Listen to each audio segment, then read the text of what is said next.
రాష్ట్రంలో ఖాళీగా ఉన్న ప్రభుత్వ ఉద్యోగాల భర్తీపై ఫోకస్ పెట్టింది ప్రభుత్వం. గవర్నమెంట్ ఉద్యోగాల భర్తీకి దరఖాస్తు చేసుకునే అభ్యర్థుల గరిష్ట వయోపరిమితిని పెంచింది. దీంతో 34 ఏళ్ల నుంచి 44 ఏళ్లకు పెంచుతూ తాజాగా ఉత్తర్వులు జారీ చేసింది. పెంచిన వయోపరిమితి ఏడాది పాటు అమల్లో ఉంటుందని తెలిపింది. వరుస నోటిఫికేషన్లను జారీ చేసేందుకు సిద్దమవుతోంది టీజీపీఎస్సీ. రాష్ట్రంలోని వివిధ శాఖల్లో ఖాళీగా ఉన్న ఉద్యోగాల భర్తీకి సిద్దమవుతోంది ప్రభుత్వం. ఇప్పటికే అభ్యర్థుల గరిష్ట వయోపరిమితిని 34 ఏళ్ల నుంచి 44 ఏళ్లకు పెంచుతూ ఉత్తర్వులు జారీ చేసింది. ఈ పెంచిన వయోపరిమితి ఏడాది పాటు అమల్లో ఉండనుంది. దీంతో వరుస నోటిఫికేషన్లు ఇచ్చేందుకు రెడీ అయింది పబ్లిక్ సర్వీస్ కమిషన్. ప్రభుత్వ ఉద్యోగాలకు ఏజ్ పెంచడంతో శాఖల వారీగా ఉన్న ఖాళీలపై దృష్టి పెట్టింది టీజీపీఎస్సీ. వివిధ శాఖల్లోని ఖాళీల వివరాలపై చర్చించేందుకు సమావేశం కానుంది టీజీపీఎస్సీ పాలక మండలి. ఇప్పటి వరకు కమిషన్ కార్యదర్శికి ఇచ్చిన వివరాల ప్రకారం వివిధ శాఖల్లో 6,000కు పైగా ఖాళీలున్నట్టు తెలుస్తోంది. వీటిలో 1000కి పైగా ప్రభుత్వ డిగ్రీ కాలేజీల్లో అధ్యాపక పోస్టులున్నాయి. ప్రభుత్వ పాలిటెక్నిక్ కాలేజీల్లోనూ 300కు పైగా లెక్చరర్ పోస్టులు భర్తీ చేయనున్నట్టు తెలుస్తోంది. దేవాదాయ శాఖ, అటవీ శాఖ, సర్వే సెటిల్మెంట్, జిల్లాల టీచర్ ట్రైనింగ్ సంస్థల్లో అధ్యాపక ఖాళీలు ఉన్నట్టు చెబుతున్నారు అధికారులు. ఆ ఖాళీల సంఖ్య 100కు పైగానే ఉన్నట్టు తెలుస్తోంది.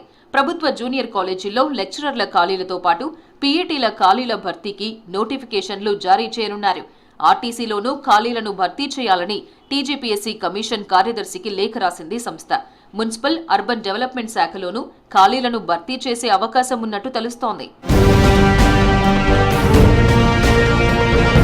ఉద్యోగ నోటిఫికేషన్లు ఇవ్వడమే కాకుండా పరీక్షల నిర్వహణలోనూ కొత్త విధానాన్ని పాటించబోతోంది టీజీపీఎస్సీ. ఇతర రాష్ట్ర స్థాయి ఉద్యోగ పరీక్షలు, యూపీఎస్సీ, ఎస్ఎస్సీ లాంటి జాతీయ స్థాయి ఎగ్జామ్స్ తేదీలను దృష్టిలో పెట్టుకుని పరీక్షల షెడ్యూల్ రూపొందిస్తోంది. దీంతో నిరుద్యోగులు ఒకే టైంలో 2 పరీక్షలతో ఇబ్బంది పడకుండా చర్యలు తీసుకుంటోంది. వీలైనంత త్వరగా ఇప్పటికే ఫైనాన్స్ క్లియరెన్స్ ఉన్న పోస్టుల భర్తీ ప్రక్రియను పట్టాలెక్కించాలని భావిస్తున్నారు అధికారులు. ప్రభుత్వ శాఖల్లో ఖాళీల భర్తీకి ఒకేసారి అన్ని నోటిఫికేషన్లు ఇవ్వకుండా ప్రతి 2 వారాలకు ఒకసారి ఇవ్వాలని భావిస్తోంది సర్వీస్ కమిషన్. టీజీపీఎస్సీ ఓటీఆర్ అప్డేట్పై చాలా మంది నిరుద్యోగులు దృష్టి సారించడం లేదు. రాష్ట్రంలో 30 లక్షల మంది ఓటీఆర్ కలిగి ఉండగా వారిలో 12 లక్షల మంది మాత్రమే రెగ్యులర్ గా వివిధ పరీక్షలకు అప్లై చేసుకుంటున్నారు. అయితే ఓటీఆర్ అప్డేట్ చేసుకోవాలని టీజీపీఎస్సీ ప్రకటించింది.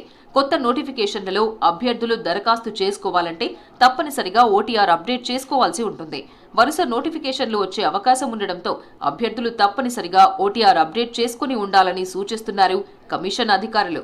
అటు ప్రభుత్వం ఇచ్చిన మాట ప్రకారం జాబ్ క్యాలెండర్ రిలీజ్ చేసి ఉద్యోగాల భర్తీ చేపట్టాలని కోరుతున్నారు నిరుద్యోగులు.